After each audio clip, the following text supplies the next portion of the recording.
I call it my first love. I'm sorry for anyone from that church that is listening to what I'm saying, but these are just my opinions, you know? And I was like, whoa. I'm a bit nervous, I won't lie.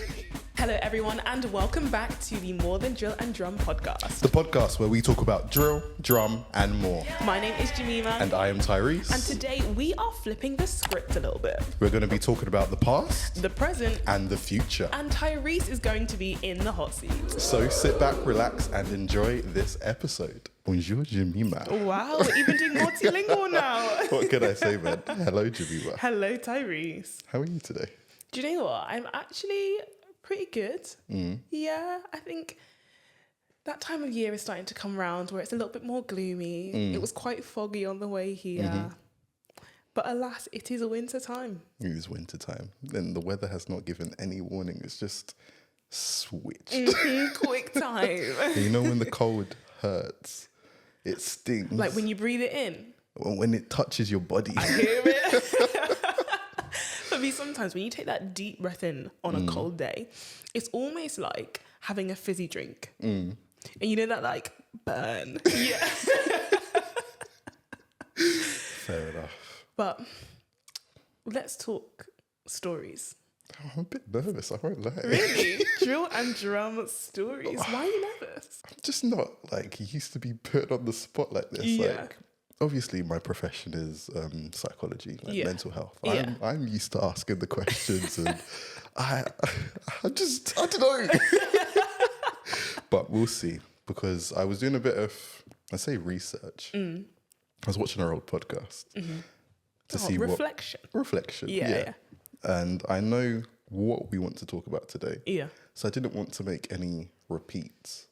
But it's been like a year and a bit since we filmed that. So I'm thinking, do I have like a new perspective? Yeah. So fire away, ask and let's see. Well, let's start at the very beginning because it's a very good place to start. Okay. Some of you are going to clock where that's from. Where did your drill and drum journey begin? Drilling and drumming journey, it originated from my involvement in Pathfinders. Okay. Friends, companions of second class. Yeah. So I started in companions, but obviously I did my friends at the same time because I'm just that guy. Wow, you're him. I am him. I went to a church in London who had a active Pathfinder club. And they also had a drum corps. Right. I remember making a joke saying, oh, they didn't have any drill. But because I've matured now, I'm not going to make the joke. Okay. But yeah, they had an active drum corps and I just got involved. But I wasn't able to be fully involved because they didn't have enough drums. Right. So I had to start on the cymbals, which I enjoyed at the time. Yay. I remember this lady called Auntie Pat. Me and her. Shout out Auntie Pat. Auntie Pat. We were on cymbals together. And yeah, I just remember like marching down the streets with the club and just enjoying myself. Yeah. The silence is just me reminiscing because I haven't had a moment like that in a very long time. Yeah. The last time I did a street parade or something like that was how? So was that 2019? I don't know the year, but it was ages ago. But anyways, cymbals. Then I moved up to tenor and I was playing with a guy called Sean. Shout out to Sean. Shout out to Sean, man. And let me tell you something about Sean. Tell me. Sean's got Down syndrome. And when I was that age, I didn't know much about like conditions like that. Yeah. But now, obviously, in the mental health space, I've worked with people with Down syndrome. Yeah. It's so intelligent. And the fact that like I was in awe to know that he was capable of doing something like that. But now I question myself back then because why would I think that he wouldn't be capable of doing that? Yeah. But anyways, playing tenor with him and other people, tenor's all right. We just follow the bass. We do a lot of call and response. Right, I'm feeling like the warmth towards tenors not coming through like it was for cymbals. Yeah. Cymbals was definitely a little bit above tenor in my personal opinion. Okay. And then I moved onto multi-tenor, multi-tom, whatever you want to call it. I call it my first love. Steady on, steady on.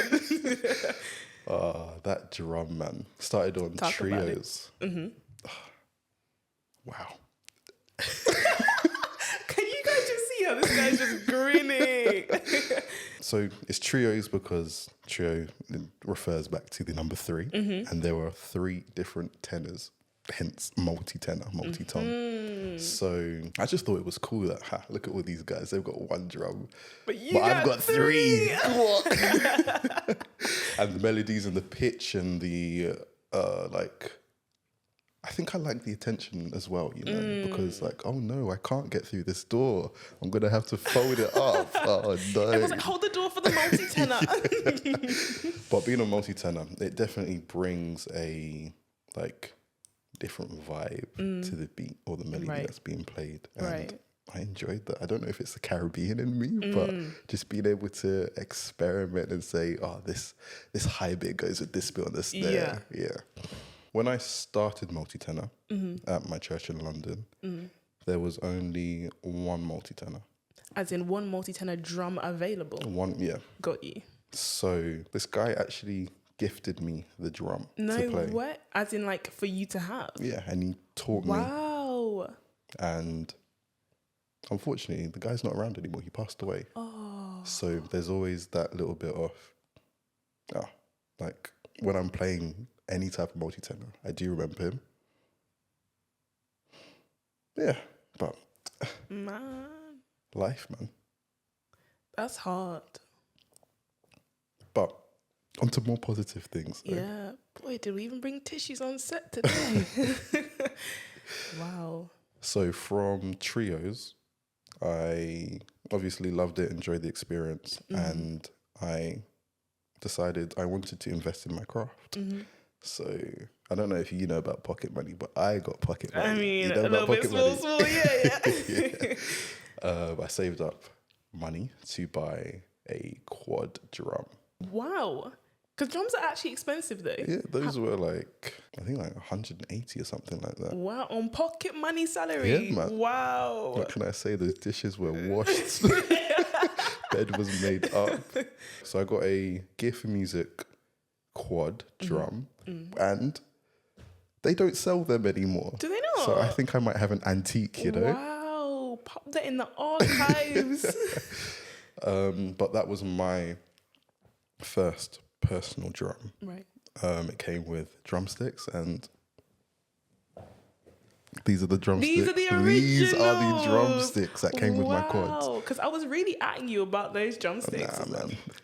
What's wrong with them? Tell me. You just need a quick rewrap, that's all. I think it would just get rid of the authenticity of these sticks, you know, what we've been through. But nah, it is ripping off, so I do need to.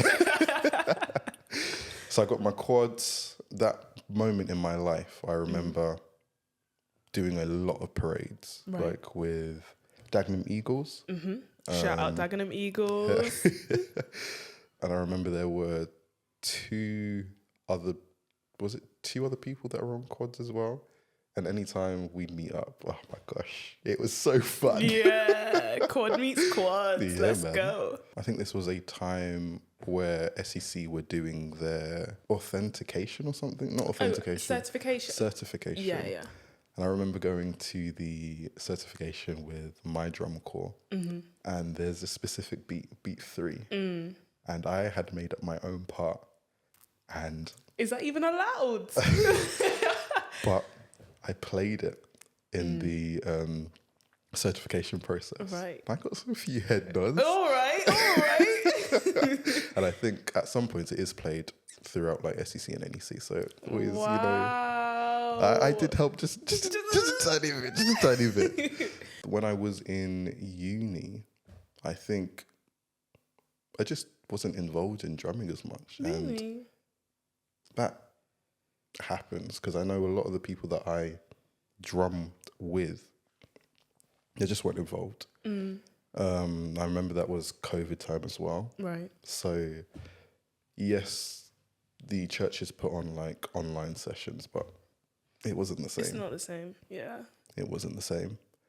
So that made me lose interest. And then obviously going to uni, I was trying to focus on uni and just life outside of drumming. Because that's a whole degree though.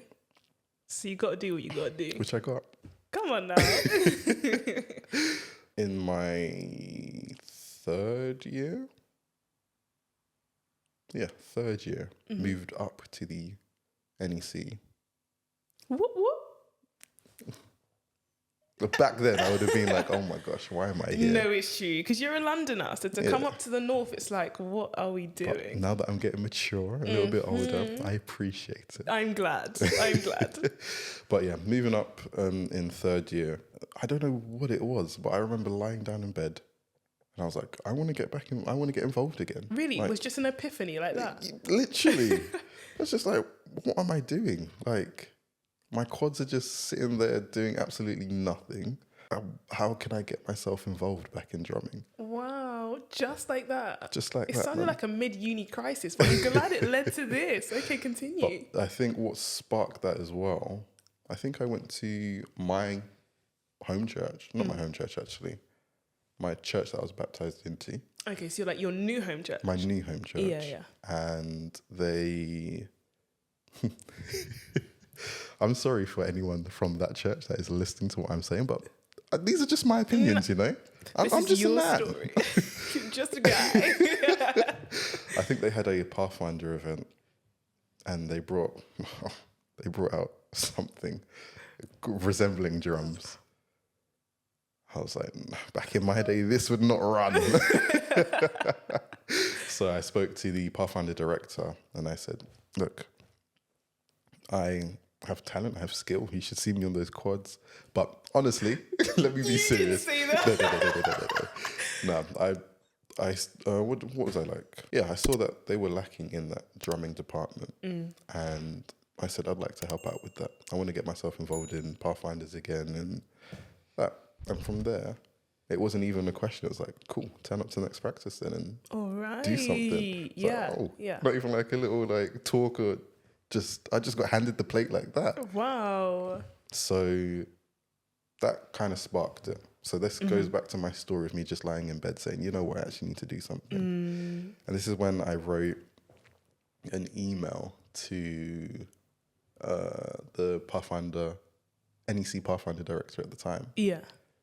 And again, the passion came out through the emails like, oh, I came up from the SEC. I want to get involved in some type of like just helping out the NEC drum corps. Yeah. At the time, I don't think anything was around or present like that. Yeah, not yet. Then he referred me to someone else. I spoke to that someone else, going back and forth. And then I got the message to say, hey, we're trying to start something up. I think that was the boot camp. Do you want to come and teach at boot camp? And I was like, whoa.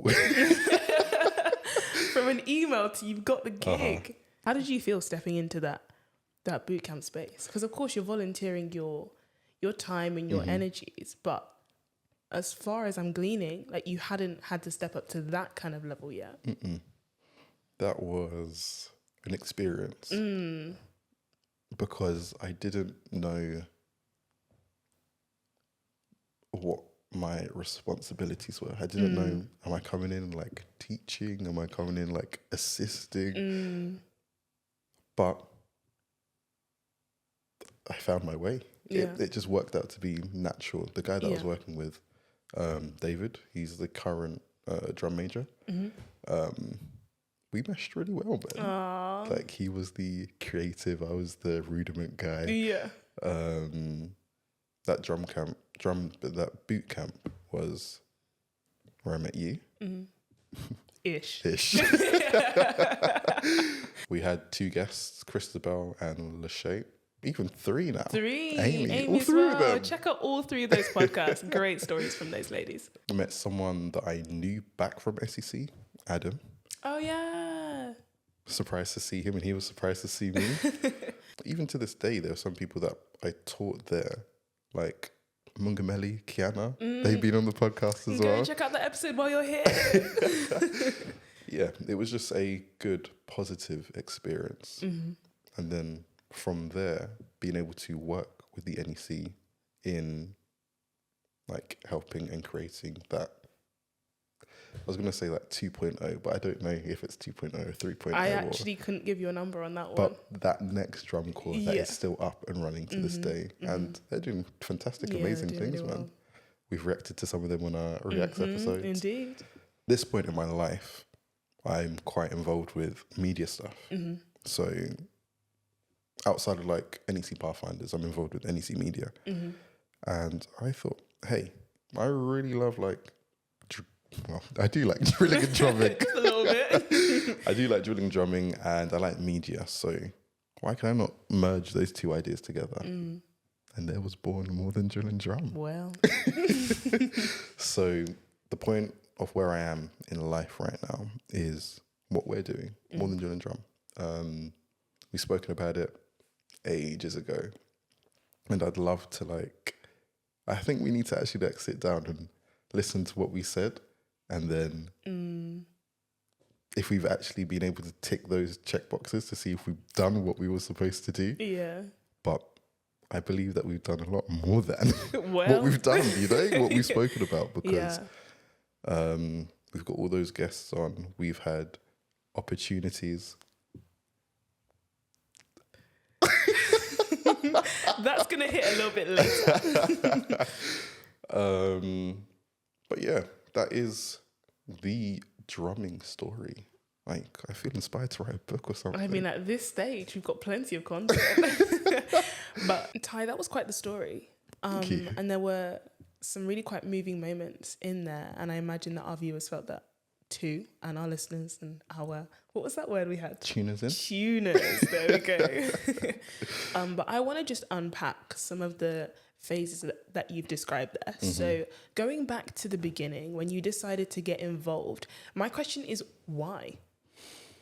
Oh, that is a good question. And I haven't even touched on that point in the whole story. Yeah. I'm missing like the whole foundation. Obviously, drumming was like just a fun thing to do.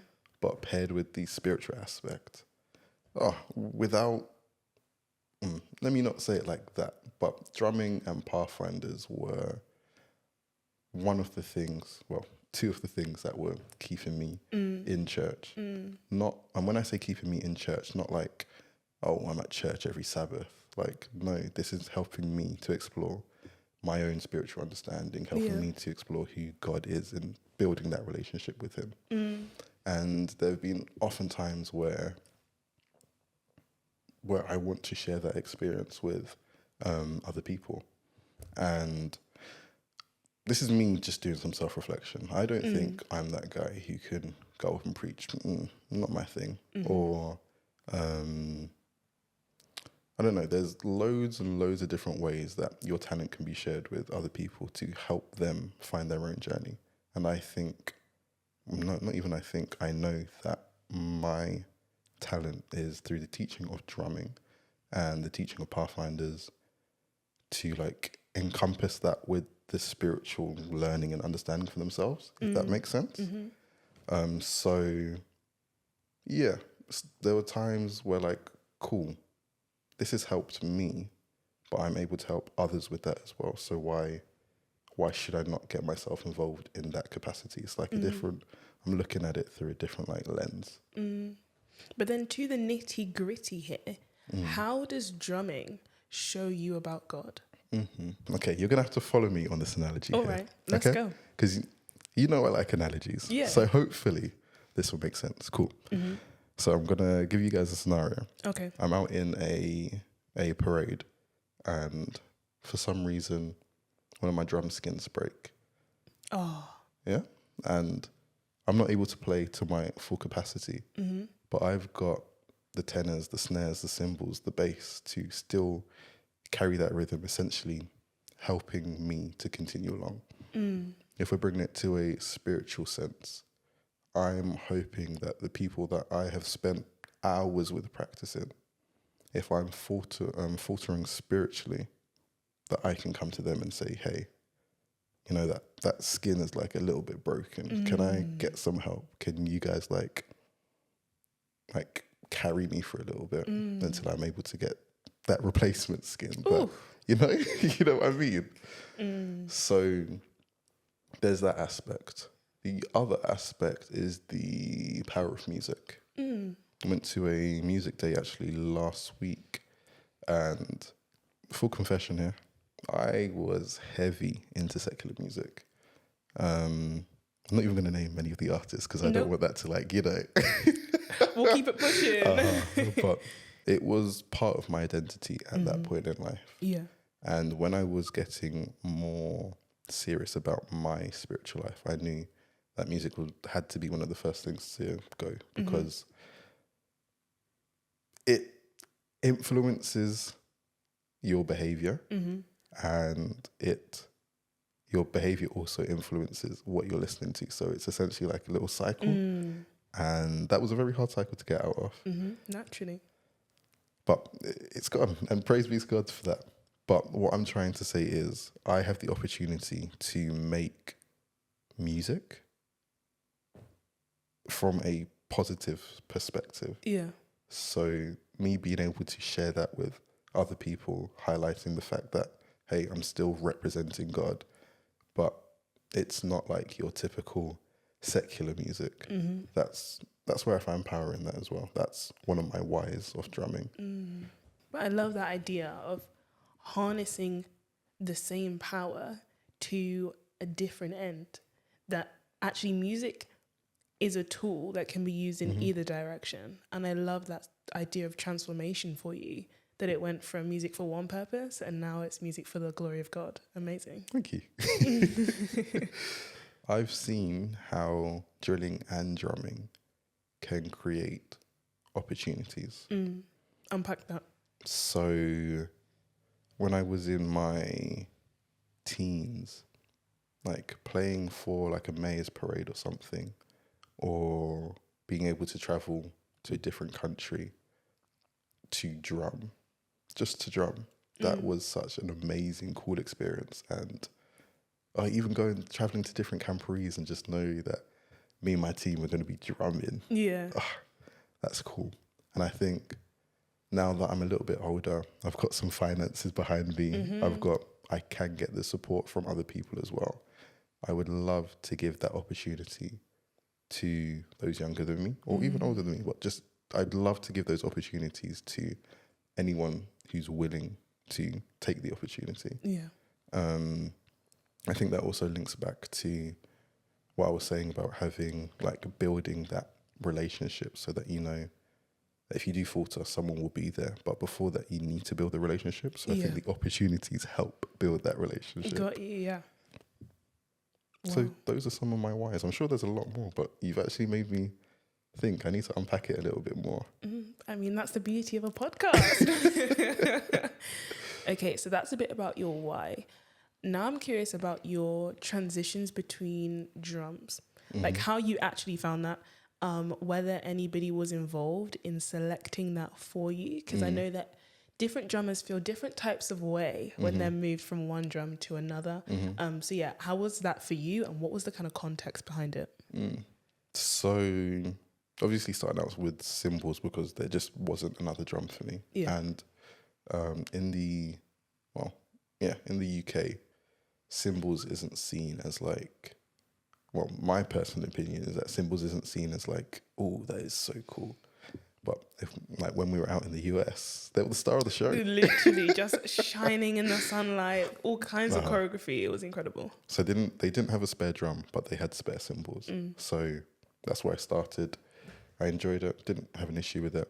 When I get cymbals to this day, I'm doing a little like. Come on now. But then moving up to tenor, Even that, moving up to tenor. I was even thinking in my brain, like, why did you say that? But moving to tenor, it was cool as well. Like, I got to play a drum. I just didn't like tenor that much. I don't think there's much creativity within tenor. Like, yeah, cool, it's nice to have a call and response. Yeah, cool, tenors are playing on the offbeat. But I don't know. It wasn't really for you like that. Nah, like bass have their thing, snares have their thing, cymbals have their thing, and tenors are like, should we join the bass? Should we just go offbeat with the bass? I don't see them having their own thing. And that's even made me think like, cool, I'm thinking like this now. Let me creatively challenge myself to, you know, make them have their own thing. Yeah, exactly. So then after tenor was multi-tenor. That, as I said, that was my pride and joy. That was something that I have really, really, really enjoyed up to this day. That was 3 realies. Up to the point where we had the practice on Sunday. Yeah. And I tasked the group to like make their own beat. We had half an hour. Tell me why I took the multi-tom from the guy that was playing the multi-tom and I was just jamming for like 10 minutes. I actually had to apologize and say, I'm actually so sorry, but I was just in my creative mode. So I just can't help myself. But as I said before, I like making melodies. I think multi-tenor has just a bit of everything. It carries the rhythm. It can be the bass in the sense of like timing. It can be like the snare because it's making its own melody. Yeah. Well, that transition was the best transition. And I'm glad for that. And while we're talking about multi-tenor, given the story behind how you got into multi-tenor, how have you channeled what happened to be such a positive influence?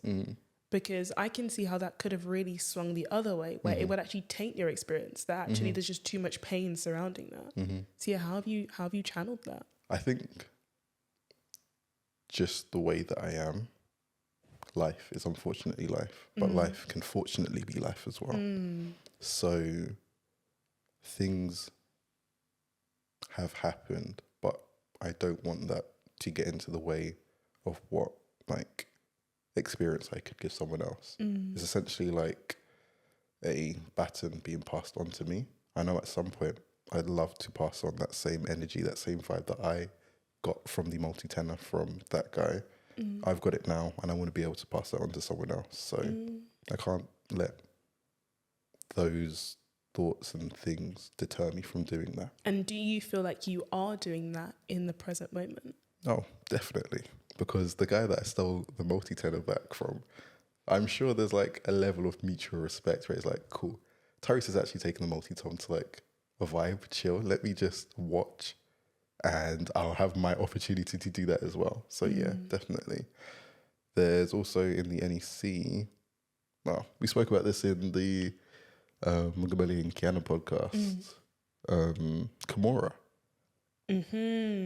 How she started on her multi-tenor journey because of how me and David were encouraging her to do that. And to see where she's at now. This girl can play. And the fact that she has then essentially passed that baton onto other people. Yeah. Wow. So then thinking forward to the future. Past, present, future. Come on now. I see what you did. What more do you want to give? Whoa, you're just going to ask me straight up like that? Straight like that. I'd love to hear more people recognizing how drilling and drumming have saved their life. Not only on like, how do I say it? Not only like on an earthly perspective, let's say people are involved in gangs or just not living the best life, or they've been able to, well, they're like in a amount of depression, something like that. Not only from that aspect, but on a spiritual aspect, as I was talking about previously. Yeah. Like building my relationship with God through drumming.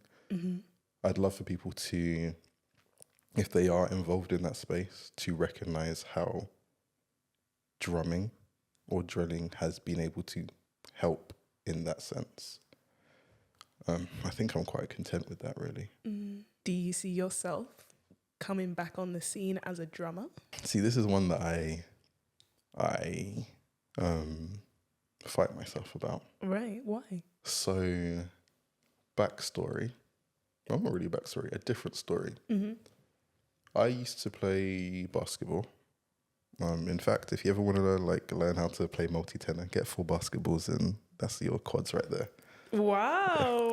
Just a little secret. That's a hack. But yeah, I used to play basketball, and I kid you not.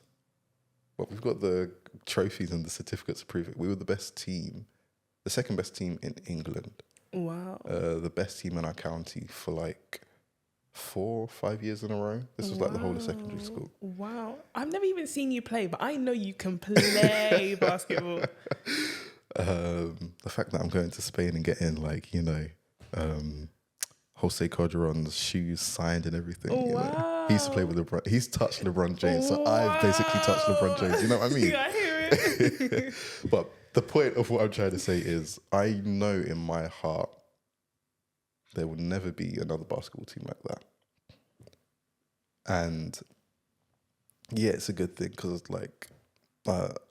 I loved playing with those guys. Mm-hmm. But then there's also the flip side that I've kind of shut myself off to other opportunities. Like, I could be a part of like another amazing team, but I'm just not putting myself forward for that. And I think that's happened with drumming because, again, the people that I drummed with, like having those quads link up and the snares back in the day, like the prime SEC days that I was a part of. Mm-hmm. In my head, I'm not going to find that again. But when the NEC drum corps was started up again, there was like a little glimmer in my heart. I was like, wow, this could be something. Yeah. And it has become something. Yeah. So I think it's just for me personally to just get over it. Just like, life isn't always going to be the same experience, or else that's not life. It's very mundane and boring. Yeah. There's going to be different experiences, so I need to experience that myself. So I'm getting there. I'm hoping to be out in the front line at some point. Okay. A lot of teaching, but I need to do the doing as well. Yeah. So we'll see what happens. Yeah, we'll watch the space. Mm-hmm. Another thing that I wanted to mention as well. Yeah. That you can chime in too. I've spoken not a lot, but I've spoken about mental health quite a bit. Professional psychology. I'm a mental health. What am I? Mental health support worker currently. Yeah. Looking to be some type of assistant psychologist, something in the future. The reason I'm saying this is because remember when we did the podcast with Amy? Yeah. Like the first one. Oh, the original podcast. Yeah.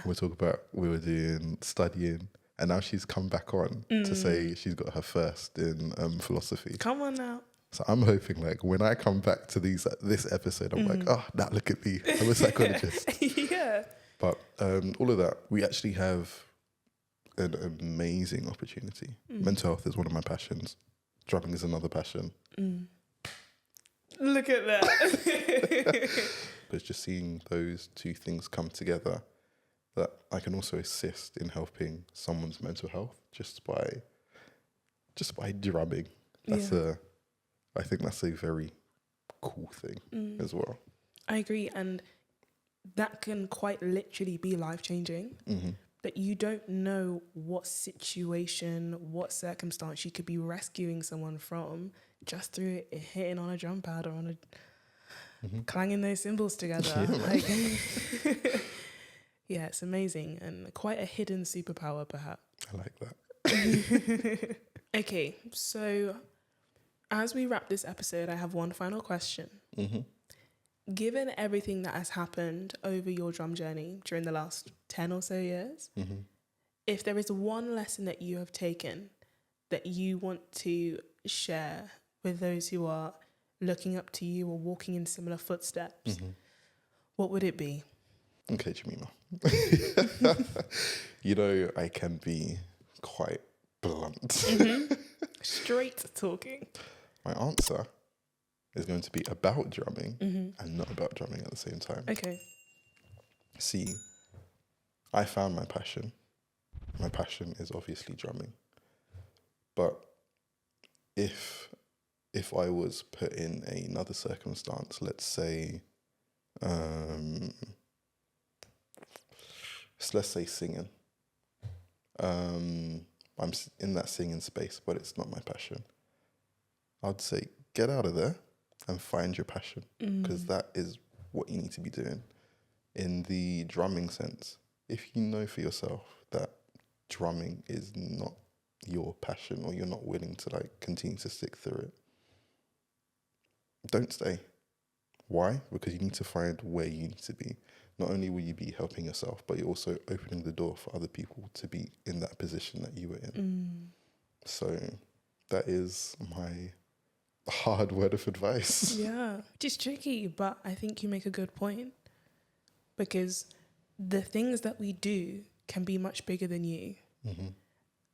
And so, yeah, whatever that space might look like, just know that you showing up, you putting your 2 pence on the table and contributing could actually be starting a whole wave behind you, setting up, or perhaps even, you know, paving the way for somebody else. But one thing that I do know is that there's a passion out there for everyone. You know, there can be a like struggle of what your identity is. Yeah. It's out there. It just needs to be found. So I don't want anyone to think like, oh, I don't know what I want to do. You might not know in this moment in time. Yeah. But we've had multiple conversations of, look where we are now. If we look back, in that moment in time, we did not know what was going on. But now we can see we needed to go through the thick of it to like continue to progress. Yeah. So the passion's out there. Just got to keep searching. As hard as it sounds, but you will find it. Tyreese, you said you were nervous at the beginning of this. What nerves? The Holy Spirit. Give him glory. That was really special. Thank you for sharing so much and just being so open with our viewers, listeners, and tuners. Yeah, it was nice to be in the hot seat, and maybe I'll be doing this again if the viewers like it, you know? And so, folks, that wraps up our episode for today. Some deep stuff, but some good stuff. Before you disappear, make sure to like, comment, and subscribe. And check out our other videos here on the official MTDD channel. We'll see you next time on More Than Drill and Drum. I've done a lot of talking. You have, but well done you. Oh my gosh. And I'm actually making sense. Yes, you are. You've got a story that needed to be told. Oh, yeah. Okay. Yeah, I just got this. It's hot in the kitchen.